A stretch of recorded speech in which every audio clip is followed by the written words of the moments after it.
Notas previas del programa de hoy.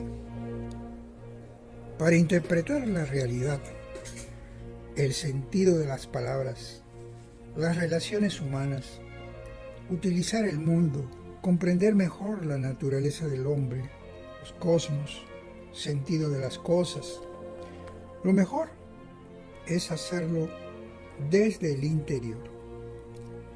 De esta manera, no podemos criticar por criticar, para no difamar a nadie, menos si se trata del Papa Francisco, a quien le llaman hasta hereje, a raíz de lo expresado por él, que todas las religiones son un camino para llegar a Dios.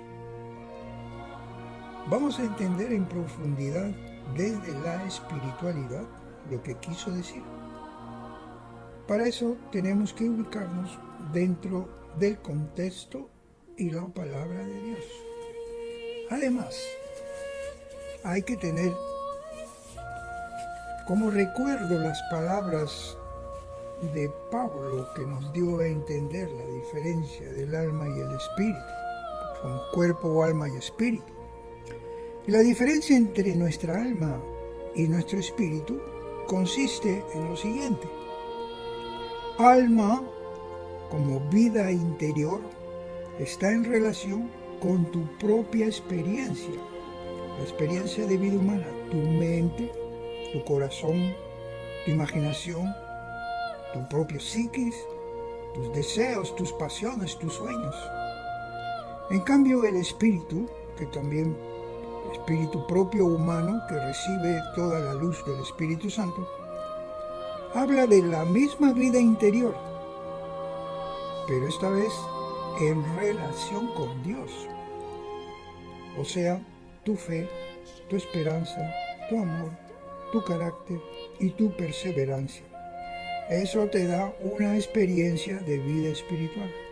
Por tanto, desde la experiencia humana y desde la vida espiritual, es que nosotros hoy en comentarios espirituales vamos a hacer referencia que el Papa Francisco no es ningún hereje.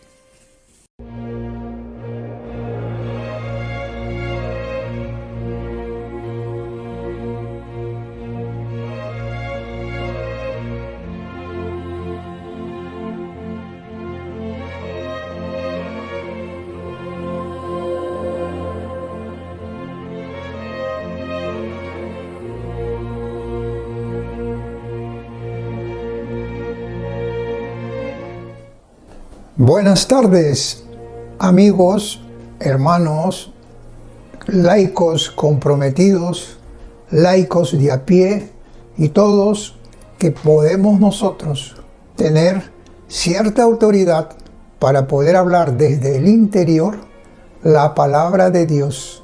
Y esta vez vamos a tocar un tema que está llamando mucho la atención, por el cual el Papa Francisco recibe muchas críticas indebidas, a tal punto que lo llaman hasta hereje. Y eso no es así, es simplemente una mala interpretación de las palabras, de las cosas, de las intenciones, de la personalidad y del conocimiento, sobre todo de las enseñanzas cristianas. En notas previas ya hemos podido apreciar cómo hay que interpretar más una realidad material o inmaterial, más desde la interioridad, para que del corazón brote verdaderamente esa luz que ilumina el pensamiento, que ilumina el corazón. Y hoy vamos a tratar nosotros, a raíz de lo que había dicho, manifestado el Papa, que todas las religiones son un camino para llegar a Dios y que lo han juzgado indebidamente. Nosotros vamos a entrar en un contexto previo, porque no se puede juzgar, no se puede analizar, no se puede comprender si no estamos dentro del contexto. Y lo primero que tenemos que observar es que el Papa lo dijo en su visita a Singapur. Después tenemos que hablar de la paternidad celestial, de la relación de Padre e Hijo, de la salvación que viene por Jesús y el Espíritu Santo y la gracia. Y lo primero que tenemos que decir es que si el padre visita una nación, un país o un estado-nación como es Singapur, obviamente no va a ir a ciegas, tiene que ver a dónde va, cuál es su cultura, cuál es su etnia, cuál es el lenguaje, qué religiones existen, para poder poner esa autoridad de la Iglesia Católica como vicario, representante de Jesús. Y eso es lo que ha hecho el Papa Francisco. Singapur es un estado-nación, es una ciudad-nación. El Papa, lógicamente, ¿por qué va a Singapur y por qué habla lo que habló? Porque allí hay varias religiones que se respetan, conviven armoniosamente. Hay budistas, teoístas, hay confucianistas, hay islamistas, de Islam, y la religión católica es una de las más pequeñas entre ellas. Por eso es que, basándose en su espiritualidad y conocimiento de la palabra, manifestó lo que ya todos sabemos. Todas las religiones son un camino para llegar a Dios, y no está equivocado, y lo vamos a demostrar ahora. Lo que pasa es que a veces hay mucha soberbia intelectual, y ese es el primer bloqueo existente para que no exista crecimiento espiritual.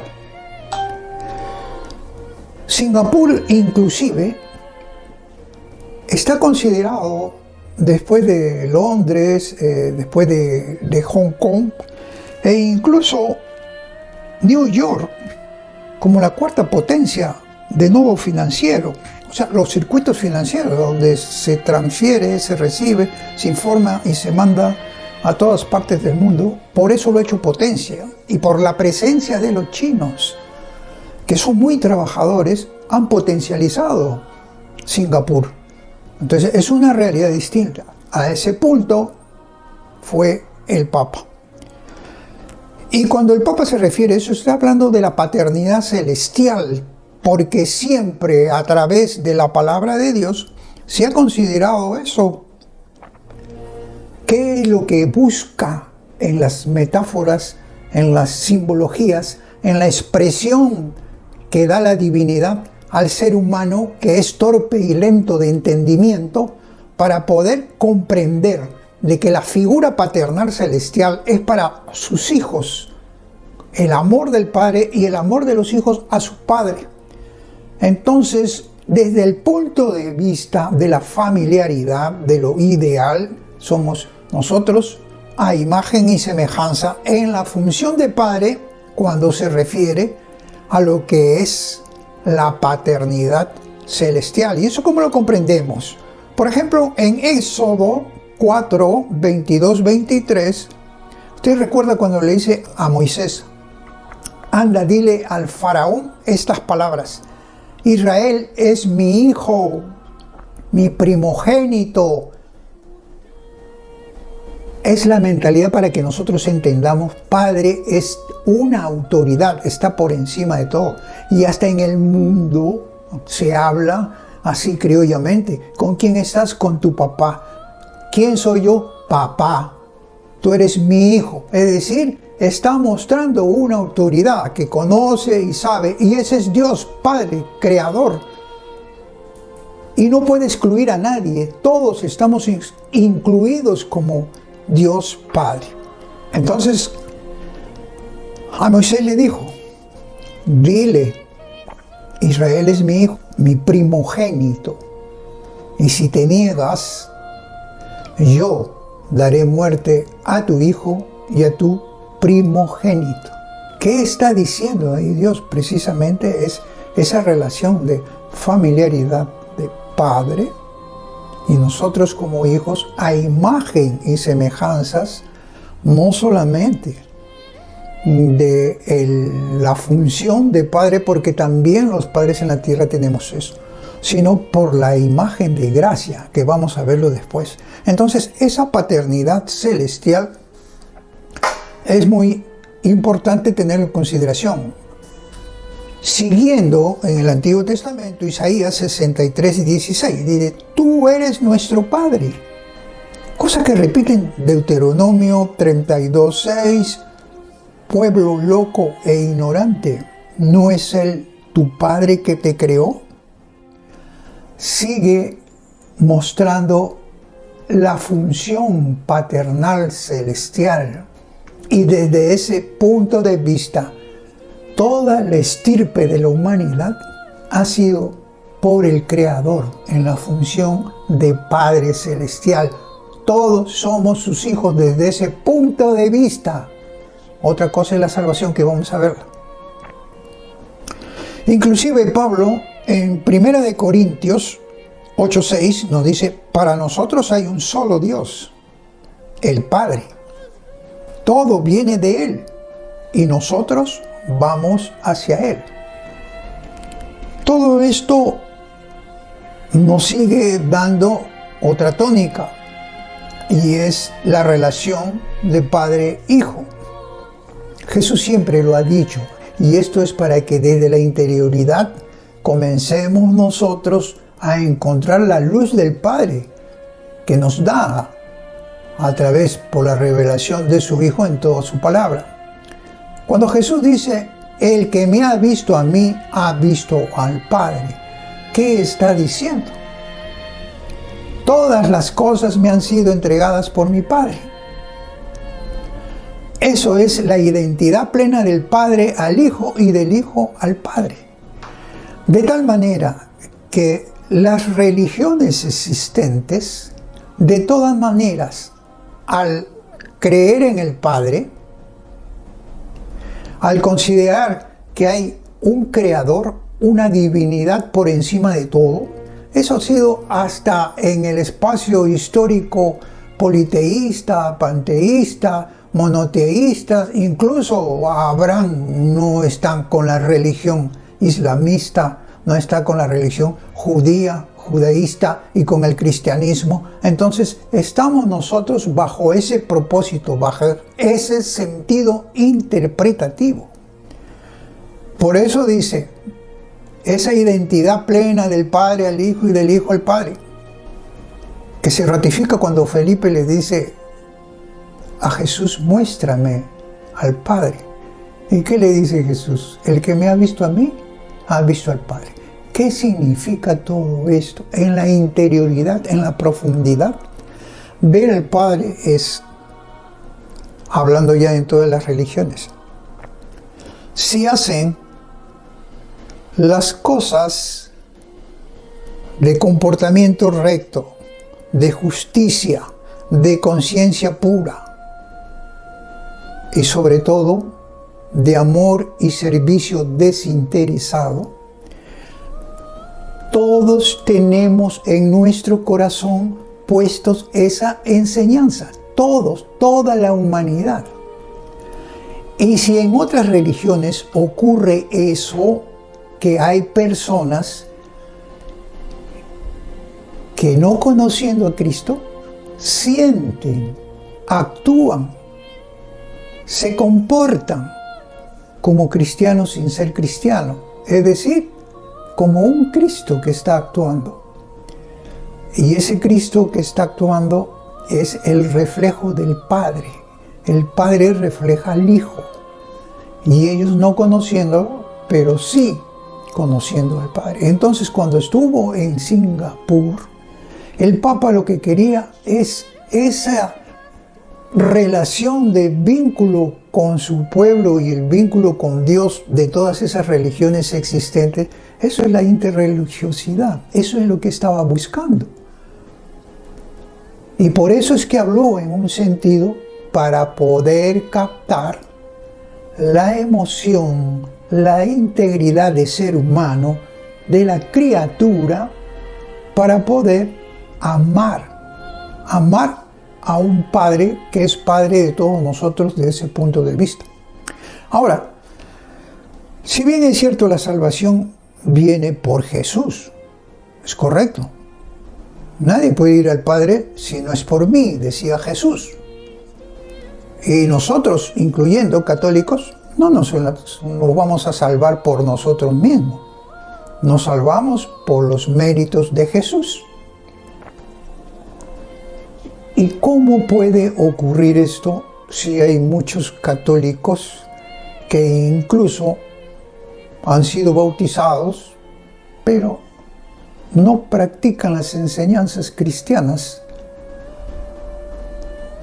y como que regresan a un panteísmo, a supersticiones, a hechicerías, a brujerías? ¿Qué salvación puede haber? ¿Quién puede sentirse seguro, si sea católico, que va a salvarse? Aquel que dice eso. Ni los santos tenían temor a Dios por la salvación. Así que no es exacto en forma literal de que solo la Iglesia Católica, lo que está en la Iglesia Católica, se salva. No es así. Tener a Cristo en su corazón es lo que salva y es el reflejo del Padre. Y para esto nosotros también tenemos que comprender que hay una gracia, y es la gracia del Espíritu Santo. Todos los que son guardados por el Espíritu de Dios son hijos de Dios. Pertenecemos a la familia de Dios. La efusión del Espíritu Santo ha brotado para toda la humanidad. Entonces es la plenitud del Dios Padre, de Dios Hijo, del Espíritu Santo, para poder entender cuáles son esas cualidades divinas para la humanidad que tiene el Espíritu Santo, que lo tiene el Padre y lo tiene el Hijo. Acuérdense que cuando Jesús dijo, es necesario que yo me vaya para que venga el otro Paráclito, es decir, la otra persona divina, yo me voy, es el que les va a dar todas esas cualidades divinas, de bien, de perfección, a modo de sabiduría, belleza, amor, bondad. Eso es para todas las religiones, desde ese sentido. ¿Y cómo vamos a poder entender todo esto? Los que hemos alguna vez asistido a esos testimonios de vida de Gloria Polo, ahí podemos entender de cualquier religión, todas las personas que mueren en su juicio personal son abrazados por Jesús para que conozcan el amor divino, el amor de verdad, el amor sublime, el amor bello, la majestad, la grandeza, y les da ese calor. Y lo vamos a ver con este video, chico.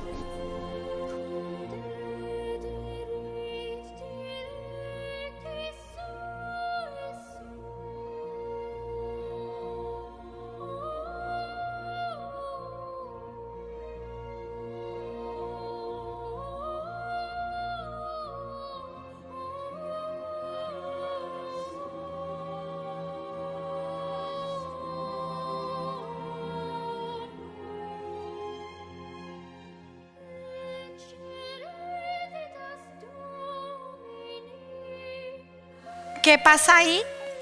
Entendí algo bello. Nuestro Señor, a todas las personas, cuando morimos, el que nos ama tanto, tanto, a todos nos abraza y nos pone aquí, en su corazón. Es un momento maravilloso. Pero ¿saben qué es lo más lindo del amor de Dios? Lo más lindo del amor de Dios es que nos ama tanto, pero tanto, tanto, que respeta nuestra libertad. Y si yo aquí en la tierra he vivido sin Dios, en la eternidad, después de ese abrazo, nuestro Señor nos entrega al papá que hemos escogido. ¿Qué significa? Hermanos, significa muy sencillo. O tú estás con Dios o estás con el diablo. En la mitad no hay nada. Si Dios es amor y tú odias, si Dios es perdón y tú te vengas, eres vengativo, si Dios es la verdad y tú eres un mentiroso, si Él es la vida y tú defiendes el aborto, practicas el aborto. ¿Saben qué pasa con los que practican el aborto o defienden el aborto? La Iglesia Católica, hermanos, es el corazón del cuerpo de Cristo que le da vida a este mundo. Cuando uno recibe a nuestro Señor en la comunión, cuando comulga, nosotros entramos al corazón de Jesús en su periferia, aquí, habitamos en el corazón. Cuando morimos eternamente, estamos ya dentro de Él. Sí hemos vivido conforme a la voluntad de Dios. Pero cuando uno aborta, hermanos, de inmediato hay una excomunión. Pero no es Dios el que lo está uno votando así. Es uno mismo que se suicida el alma, saltando del corazón de Jesús, fuera de la iglesia, fuera del corazón de Cristo. ¿Saben qué significa excomunión? Que no van a ser salvos. Condenación. Bien, entonces ustedes han podido ver que todos pasamos por Jesús de cualquier raza para conocer ese amor verdadero. Y por lo tanto, yo voy a terminar pidiendo perdón más bien a Dios por nuestros hermanos que se equivocan. Y voy a leerles lo que dijo una vez la Virgen María, defendiendo al Papa, defendiendo a su Papa, defendiendo al vicario de Jesús. Y esto a los sacerdotes, hijos predilectos de la Santa Virgen, a los laicos comprometidos y a los laicos marianos, y a todos que quieren tener esa gracia que el Espíritu Santo da por indicación de Jesús. Viene del Padre la gracia. El Espíritu Santo nos lo da a conocer. Pero la Virgen María dice, ahora el Papa, y les voy a dar cuándo lo dijo esto, por si acaso. No hay espacio, no hay tiempo. Las palabras de la voluntad divina en la cual está la Virgen María no tiene un ayer, un hoy o un siempre al estilo humano, sino es una vida, un estilo de vida en nuestro corazón para poder aceptar dócilmente esa misma voluntad del Dios uno trino con la voluntad de la Virgen María. Y la Virgen María nos dice, un 30 de octubre de 1973, para nosotros, siempre con el Papa. Nos pide la Virgen, siempre con el Papa. ¿Que eso lo dijo cuando estaba? No. Vicario de Jesús. Ahora el Papa sufre por la traición y el abandono de muchos. Hasta algunos de sus más cercanos colaboradores a menudo le desobedecen y crean dificultades. Eso no lo estamos viviendo al interior de la iglesia, en la jerarquía de la iglesia. Muchos sacerdotes por él tan amado los hostilizan. Muchos hijos míos, víctimas de Satanás, se burlan de él y lo condenan. ¿Cuántos, aun diciéndose cristianos y católicos, lo critican cada día, lo contestan, lo juzgan? Verdaderamente, para mi iglesia, esta es la hora del poder de las tinieblas. Por eso es que la Virgen nos pide más bien que debemos consolar al Papa con un afecto filial, con tu oración, con tu sufrimiento. Ayúdale a llevar la cruz. Hoy es demasiado pesada. Entonces nos está pidiendo la misma Virgen María. Y a mis hermanos, dejen esa intelectualidad muy soberbia. No son los libros, no son las lecturas. Desde el interior hay una diferencia, el alma humana y el espíritu. El alma humana del interior sale para aquellos que se quedan en la cosa terrenal, y el alma humana y el alma divina sale desde la interioridad para las cosas divinas, para las cosas de Dios. Ese es el Espíritu Santo. El Espíritu Santo viene a nuestro espíritu y nos ilumina y nos da un entendimiento muy importante para dejar de juzgar, criticar a nuestro Papa. Que la Virgen nos acompañe y que el Señor de los Milagros se haga presente una vez más con todos nosotros. Gracias.